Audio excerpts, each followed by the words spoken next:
දැන් බලන්නකෝ මිනිසුන්ට দমনය කරපු අය බුදුරජාණන් වහන්සේ කියන්නකෝ ඔළුවට එන්නේ කවුද? එන්නේ ආලවකයි අඟුලිමාලයි නාලාගිරි. ඔච්චරනේ দমনය කියලා ඔළුවට එන්නේ. කවුරු හරි පිටින් ඇවිල්ලා මිනිසෙක් සුද්දෙක් මේ බුද්ධ ආගම ගැන පරිශන කරන එයා අහනවා නොබලගේ බුදුරජාණන් වහන්සේට ඇයි පුරුෂ ධම්මසාරති කියන්නේ? ඒ පාරේ ඉතින් මිනිස්සු කියනවා පුරුෂෝ দমনය කරපු නිසා. කවුද ඔය බුදුරජාණන් වහන්සේ দমনය කරපු පුරුෂයා? අපි ඉතින් අර හැමදාම කියන කතාව කියන අඟුලිමාලයි ආලවකයි නාලාගිරි. එතකොට ඒ සුද්දායි බුදුහාඳුර අවුරුදු කීයක් වැඩ හිටියද? අපි කියනවා 45ක්.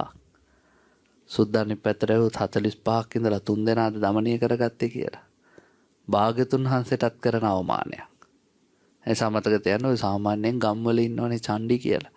ඒ චණ්ඩිත් තමන්ගේ ජීවිත කාලය පුරාවටම අඩුම වශයෙන් 10-12 දෙනෙක්ටවත් ගහලා බය කරගන්නවා.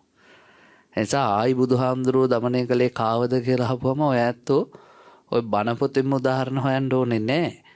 ඔය ඇත්තන්ට පේන්න ඕන ඔය ඇත්තන්ගේ ගමේ පන්සලේ ඉන්න හාමුදුරුවෝ ටික. බුද්ධ ශාසනයේ අදටත් පිළිවෙත් පුරන සංඝයා দমনය වෙච්ච නිසානේ පින්වත්නි. ඊළඟට මේ පන්සල් වලට පොය දවසට උපාසකම්මලා යන්නේ ඇයි? බුදුරජාණන් වහන්සේ නැහැ ජීවමානව. ඒත් උන්වහන්සේ දේශනා කරපු ධර්මයේ සරණ ගිය උපාසකම්මලයි බුද්ධ වචනේ විශ්වාස කරගෙන අදටත් සිල් රකින්න দমনය වෙච්ච නිසා.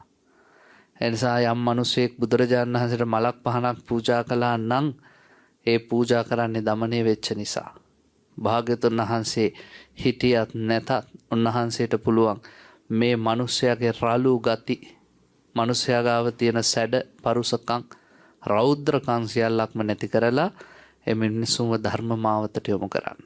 එනිසා එදා සිටන් අද දක්වා ලෝතතු දන්නවුන් පුදුම වෙන ආකාරයට ඊ타ත්ම ශාන්ත භාවයට පැමිණෙන විදිහට මිනිස්සු ඇතුළු සියලු ලෝක සත්‍යයන්ව කිසිදු අව්‍යාවදයක් නැතුව দমনය කිරීමට සමත් වෙන නිසා අපි බුදුරජාණන් වහන්සේට දේශනා කරනවා පුරිස ධම්ම